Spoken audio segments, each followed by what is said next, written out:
નમસ્કાર દર્શક મિત્રો, આપણા મહેમાન કાર્યક્રમમાં આપ સર્વે દર્શક મિત્રોનું હાર્દિક સ્વાગત છે. દર્શક મિત્રો, આજે આપણી સાથે જામનગરના વતની કવિ અને લેખક દીપક ત્રિવેદી ઉપસ્થિત છે, જેઓ છેલ્લા 40 વર્ષથી લેખન કાર્ય કરી રહ્યા છે. તેમણે ગઝલ સંગ્રહ અને ગીત સંગ્રહ પણ બહાર પાડ્યા છે. શબ્દસૃષ્ટિ અને પરબ સહિત અનેક સામયિકોમાં તેમની રચનાઓ પ્રકાશિત થઈ ચૂકી છે. નમસ્કાર સાહેબ. નમસ્કાર. નમસ્કાર. કેમ છો સર? બસ આનંદમાં. કેમ છો તમે? અરે સરસ. સર, સૌપ્રથમ અમને જણાવો કે તમે સૌપ્રથમ લેખનની શરૂઆત કેવી રીતે કરી? હા, એ લેખન માટે મારા ફાધર જે છે ગૌરીશંકર ત્રિવેદી, બરાબર, ધુનીરામ ઉપનામથી લખતા. અચ્છા. અને એમની 8 થી 10 નવલકથાઓ પણ બહાર પડી છે. હા. એટલે નાનપણથી મને વાંચતા એમાં શોખ જાગ્યો. અને જ્યારે હું કોલેજમાં ભણતો ત્યારે પણ આ પ્રકારનું વાંચન મારું થતું, લેખન પણ થતું, અને એ રીતે શોખ આગળ વધ્યો. વાહ સર, તમે જામનગરના વતની છો, તો જામનગર એક એવું શહેર છે કે જ્યાં ઇતિહાસ ખૂબ વસેલો છે. ગુજરાતનો ઇતિહાસ ખાસ કરીને કહો તો આજે પણ ઘણી એવી જગ્યાઓ છે જામનગરમાં કે જ્યાં હજારો વર્ષ પૂર્વે કહેવાય ને કે સ્મારકો છે. તો એ ઇતિહાસની અસર તમારા લેખન ઉપર થઈ કે શું? હા, એટલે વર્ષો થયા જામનગરને જોતા જોતા ઘણું બધું યાદ આવે. એમ તો જામનગર વાસીનું એક પ્રણય ગીત પણ મેં લખ્યું. સપના તારી આંખોમાં ઘૂઘવે છે દરિયા ચાર, એમ કરીને આખું. અને થાક ચડે તો મૂકો હવાઈ ચોક, જ્યાં છે અનરાધારી હૈયાનો વરસાદ. તો હવાઈ ચોક છે એ જામનગરનું વચ્ચેનું મિડલનું સ્થાન છે. એમ એવા સ્થાનને લઈને પણ એક ગીત મેં બનાવેલું. એટલે આવી સ્મૃતિઓ ઘણી બધી છે, પણ લાખોટા તળાવ છે, એ ભુજિયો કોઠો છે, એ બધા સ્મારકો બહુ ભવ્ય છે. અને તળાવનો કાંઠો છે લાખોટા તળાવનો, એ પણ ભવ્ય છે. એટલે એ મજા જે કવિતાની અંદર જે આવી એની મજા છે. અચ્છા, કવિતાની અંદર જે આવી એ તમારા શહેરની મજા છે. સરસ.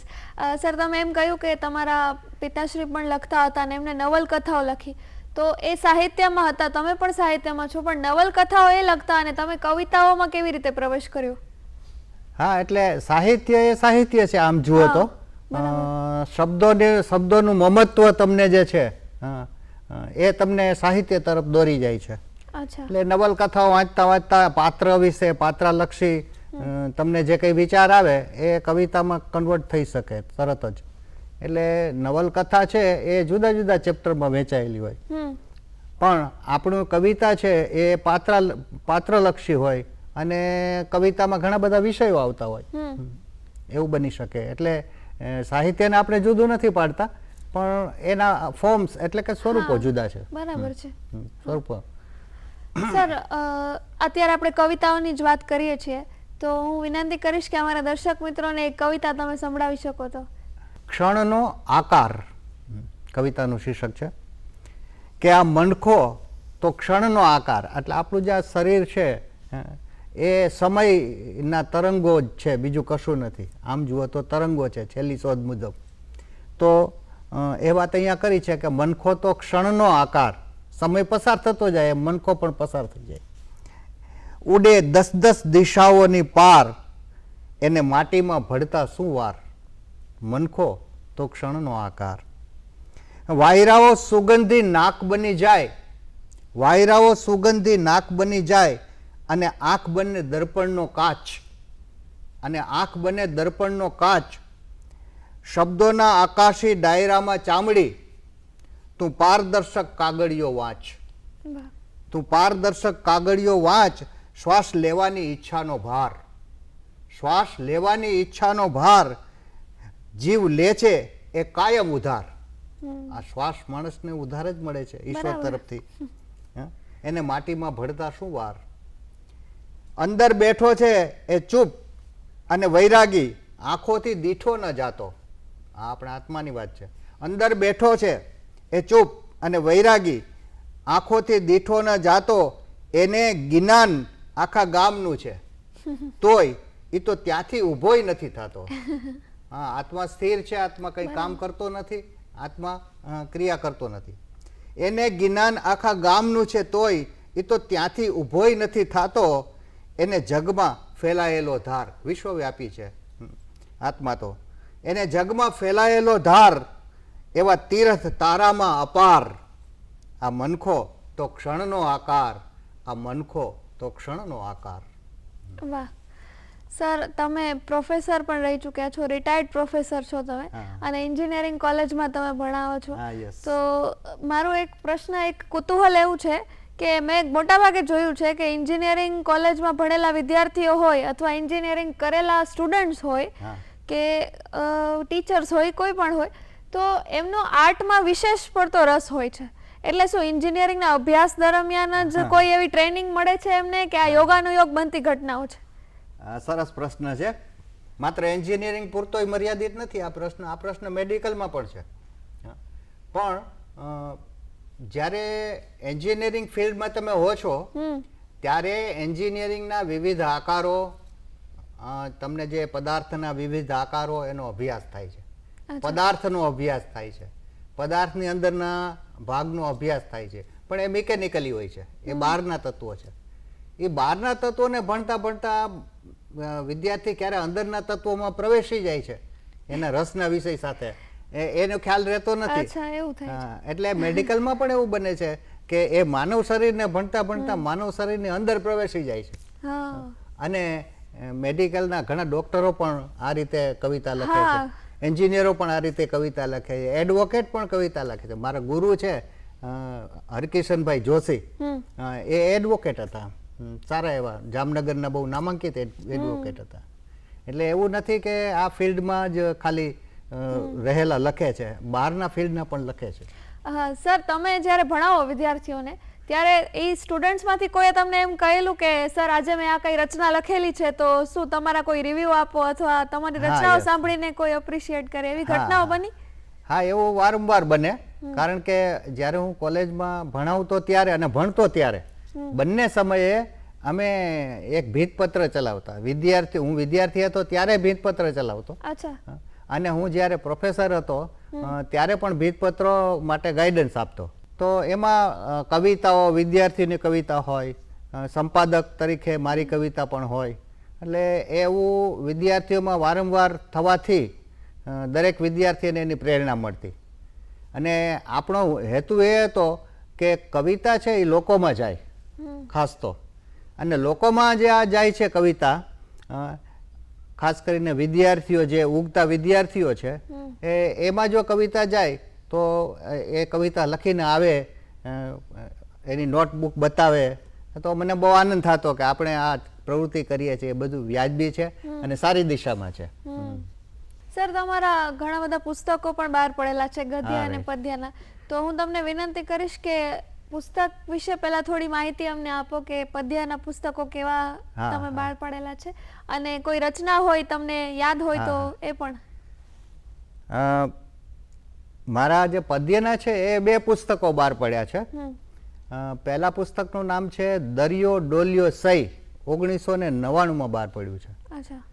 અને એના વિમોચક તરીકે પ્રાધ્યાપક લાભશંકર પુરોહિત હતા, જેનું નામ વિવેચન ક્ષેત્રમાં ગુજરાતમાં શિરમોર છે. તો એમના હસ્તે મોરબીમાં વિવેચન થયેલું, મારી કોલેજના પેલામાં જ. સરસ મજાનો સંગ્રહમાં ગીત સંગ્રહ, બધા જ એની અંદર ગીતો છે અને ગીતના વિવિધ પ્રયોગો છે. તો અમે લાભુદાદા કહીએ, તો લાભુદાદાએ ગીતના વિવિધ પ્રયોગો ઉપર ભાવનગરના જ્ઞાન સત્રમાં પણ કહ્યું કે આ કવિના ગીતો છે એ વિવિધ પ્રયોગોવાળા છે. મુંબઈની SNDT યુનિવર્સિટીમાં કહ્યું કે આ કવિના ગીતો છે એ વિવિધ લયવાળા છે અને પ્રયોગાત્મક છે. એટલે એવું પણ દાદા એવું કહેતા. અને ખાસ કરીને એના લયની તમને વાત કરું તો ગીતની અંદર લય છે ને એનો ધબકાર છે. ગીતની અંદર લય હોવો, ગીતનો અર્થ તો છે જ, પણ ગીતના લયનો ધબકાર, એટલે તમે જે સાંભળો ગીતને ત્યારે તમને પણ સ્પર્શી જાય. દાખલા તરીકે કે આંખ અડાબીડ દરિયો છે ને હું છું છલો છલ છલ છલ છલ. આંખ અડાબીડ દરિયો છે ને હું છું છલો છલ છલ છલ છલ. આ મારામાં સાવરિયો આ મારામાં સાવરિયો આ મારામાં સાવરિયો છે ને હું છું છલો છલ છલો છલ છલો છલ છલ છલ છલ. આ લય છે આ ગીતનો. અને આવા લય આપણે જ્યારે વાપરીએ ત્યારે લોકો સુધી એ અંદર ઉતરી જાય છે. તો એ દરિયો ડોલિયો સહીના વિવિધ લયોની વાત હતી કે એમાં ઘણા બધા લયો છે. વાતો કરવા બેસીએ તો 2-3 કલાક નીકળે. એ જ રીતે મારો બીજો જે ગઝલ સંગ્રહ છે એ ધત તેરીકી એવું નામ છે. એટલે ઘણાને પ્રશ્ન થયો ઘણાને પ્રશ્ન થયો કે આ નામ આવું નામ. એટલે મેં કહ્યું કે સૌ પહેલા જ્યારે યશોદાએ કાનાના મુખમાં બ્રહ્માંડના દર્શન કર્યા હશે ત્યારે એના મુખમાંથી જે પહેલો શબ્દ બહાર પડ્યો હશે નવાઈનો એ ધત તેરીકી હશે. આ આખી કલ્પના મારા મગજમાં છે અને એટલે મેં એ સંગ્રહનું નામ ધત તેરીકી રાખ્યું. કારણ કે એની અંદર નવાઈની વાત છે, નવાઈની ગઝલો પણ છે. અને પહેલી જ ગઝલ મેં નવાઈની કૌતુકની મૂકી છે, એક કૌતુકવંતી ગઝલ કે શ્વાસ ધડોધડ ફૂટે ઝરમર ધત તેરીકી આંખ અડોઅડ મેઘા ડંબર ધત તેરીકી પીડા પચરક કેસુડાના છાટા છલ્લક અલ્લબ જલ્લબ ટવકે અંબર ધત તેરીકી પીડા રે પીધા રે ગુલમોર ટેરવે અડિયો દડિયો ઊંધ મુંધ ભઈ છાતી કંબર ધત તેરીકી 5 વાંભની પૂતળી યુમાં જંતર મંતર છલકે સરવર કુવા ભંબર ધત તેરીકી. આ રીતે ગઝલ મૂક્યો છે. એટલે આવા પ્રયોગો કર્યા છે મેં એ બંને ગીતમાં અને સક્સેસ પણ થયા છે એની અંદર ઘણા બધા પ્રયોગો. ગદ્યના પુસ્તકો છે એ શું છે? હા, હવે ગદ્યના પુસ્તકની વાત ઉપર આપણે જઈએ તો એક પહેલું પુસ્તક જે ગદ્યનું આવ્યું એ છે ગંગા સતીના પદો અને વિષ્ણુ સહસ્ત્ર નામ. આટલું બધું લાંબુ નામ રાખવાનું એક કારણ છે. ગંગા સતીના પદો ને સંત પરંપરાની દ્રષ્ટિએ ઘણા બધાએ મૂલવ્યા છે. બરાબર છે. સંતો એ લખ્યું છે એની ઉપર કે ગંગા સતીના પદો કેવા છે. અહીંયા મેં સંત પરંપરાની દ્રષ્ટિએ નથી મૂલવ્યા, પણ એને વિષ્ણુ સહસ્ત્ર નામ આજથી 5,500 વર્ષ જૂનું અને ગંગા સતીના પદો આજથી 150 વર્ષ જૂના કેમ કઈ રીતે સમાંતર ચાલે છે એ બતાવ્યું છે. એટલે કે PhD કક્ષાનું વર્ક છે અંદર ગંગા સતીના પદોમાં કે અને એ પ્રકારનું સાહિત્યનું આ પહેલું પુસ્તક છે કે જે આ જૂના સાહિત્ય આપણા શિષ્ટ સાહિત્ય સાથે જૂનું સાહિત્ય સંત પરંપરાને જોડે છે. બીજું જે પુસ્તક આવ્યું અષ્ટાવક્ર ગીતા. હવે એ પુસ્તક છે એની અંદર અષ્ટાવક્ર નામના ઋષિ છે અને એ જનકને ઉપદેશ આપે છે. એનો સંવાદ છે. જેમ અર્જુન અને કૃષ્ણનો સંવાદ છે એ ભગવદ્ ગીતા કહેવાય છે, એમ અષ્ટાવક્ર ગીતા એ અષ્ટાવક્ર ઋષિ અને જનક મહારાજા વચ્ચેનો સંવાદ છે. હવે જોવા જેવી વાત એ છે કે આ મુનિ છે જે ઋષિ છે એ આત્મજ્ઞાની છે અને જનક પણ આત્મજ્ઞાની છે. તો એની વચ્ચેની ચર્ચા કેટલી ઊંચી હશે. બરાબર છે. હા, એટલે દરેક શ્લોક એના આત્મગામી છે, આત્મા તરફ જતા હોય એ ટાઈપ. એટલે ભગવદ્ ગીતામાં શું છે કે કર્મયોગ છે, ભક્તિ યોગ છે, જ્ઞાન યોગ છે, બરાબર. જ્યારે અહીંયા છે ને માત્ર જ્ઞાન યોગ છે. એટલે એને સમજવું ખૂબ અઘરું છે, ખાલી જ્ઞાન યોગ ઉપર ચાલવું એ. તો એમાં એ વિસ્તૃત છણાવટ કરવામાં આવી છે. બીજું એ છે કે એને મારે સાંપ્રત સાહિત્યમાં લઈ જવું હતું એ સાહિત્યને. એટલે સાંપ્રત સાહિત્યના 178 કવિઓને મેં એની કવિતા દ્વારા શ્લોક અને કવિતા એ રીતે એના કવિતાના શેરોને લઈ અને કહ્યું કે આપણી કવિતા ક્યાં ઊભી છે અને આ શ્લોક ક્યાં ઊભો છે.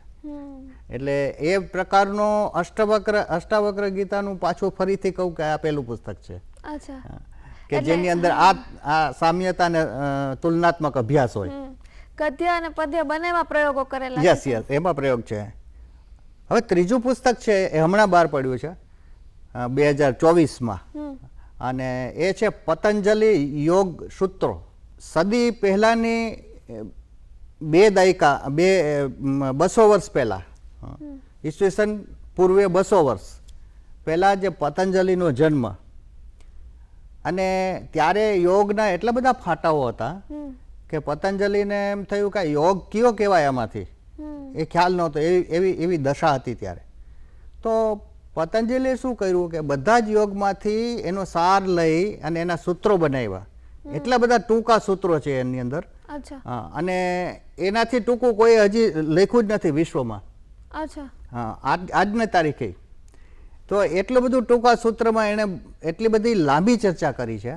એ પુસ્તકની વિશિષ્ટતા છે, અને આપણે એ બધી વિશેષતા તેમાં દર્શાવી છે.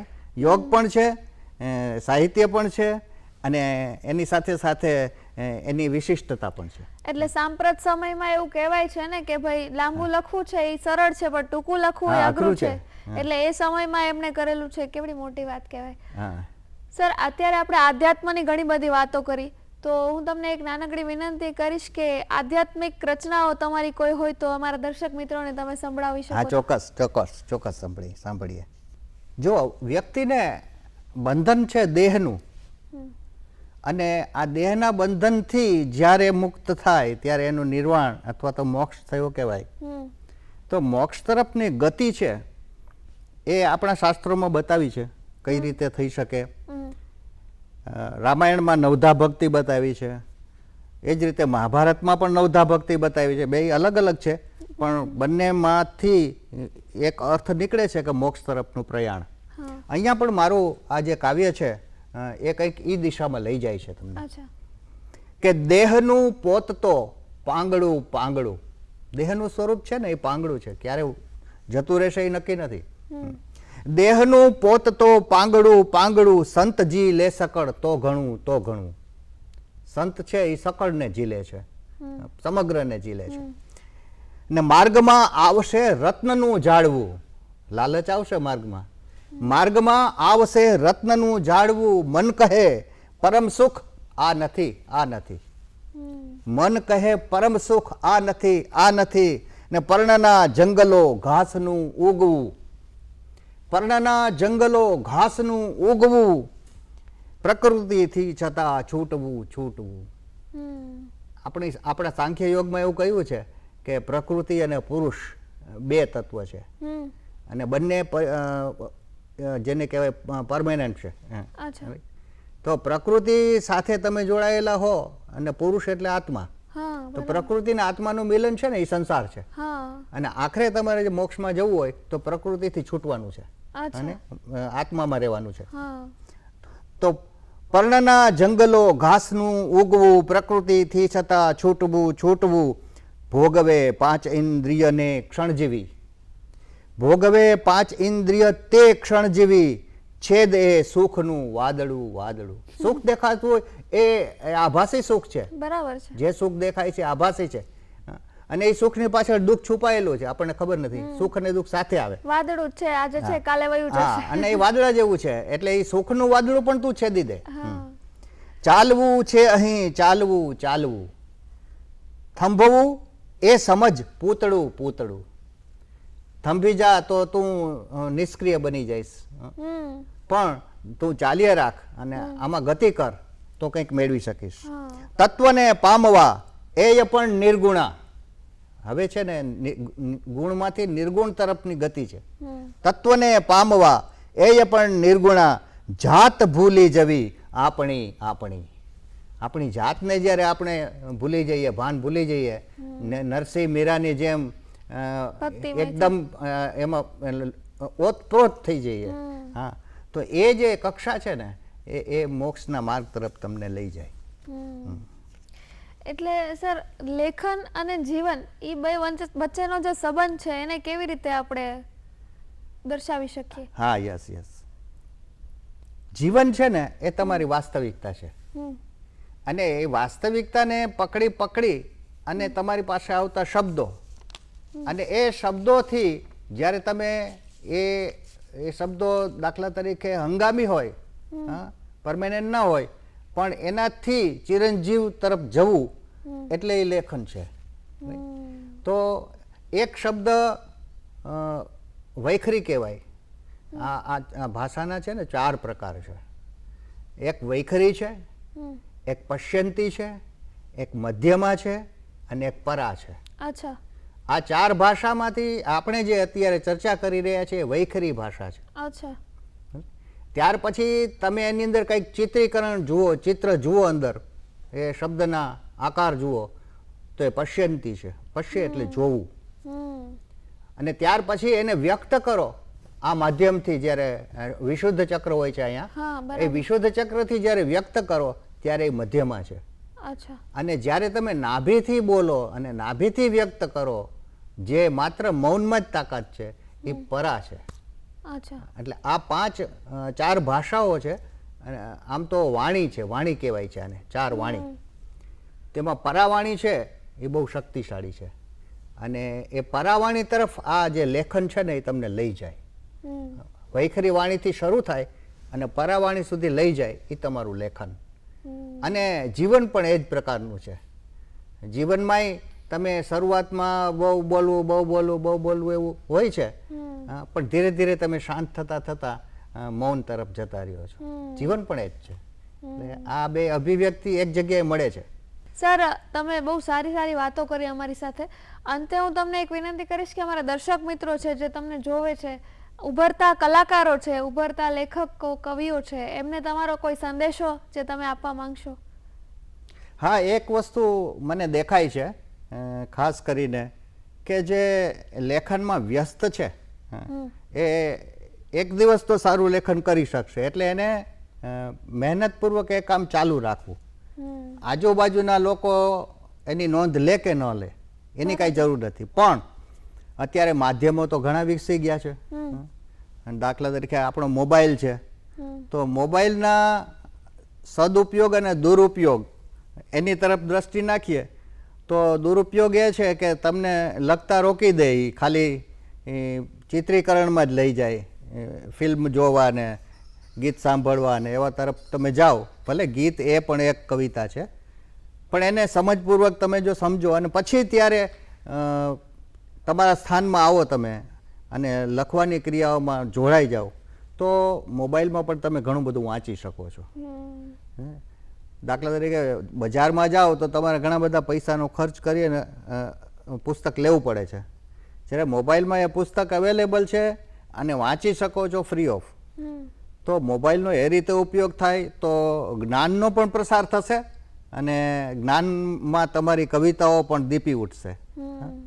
અને ગદ્ય લખતા હોય એના માટે પણ આ જ છે કે તમારે ચુનીલાલ મડિયાની શ્રેષ્ઠ વાર્તાઓ વાંચવી છે તો ગામમાં એ બુક મળે છે અને એ જ બુક પાછી ઈ બુક તરીકે અવેલેબલ છે તમારા મોબાઈલમાં, તો તમે વાંચી શકો છો. એટલે એ નવી પેઢી માટે સંદેશ છે એ જ કે જે એના હાથમાં મોબાઈલ છે એનો ઉપયોગ છે ને એ જ્ઞાનના પ્રસાર માટે અને વિકાસ માટે કરે અને સમાજ સુધી એ વાત જાય અને સમાજમાં પણ એ પ્રસાર થાય જ્ઞાનનો, એવી આપણે અપેક્ષા રાખીએ. આજે અમારી સાથે આવીને બહુ સરસ વાતો અમારી સાથે તમે શેર કરી, નવી વાતો શેર કરી, આધ્યાત્મિક વાતો અમને સમજાવવાનો પ્રયત્ન કર્યો, એના માટે તમારો ખૂબ ખૂબ આભાર. નમસ્કાર.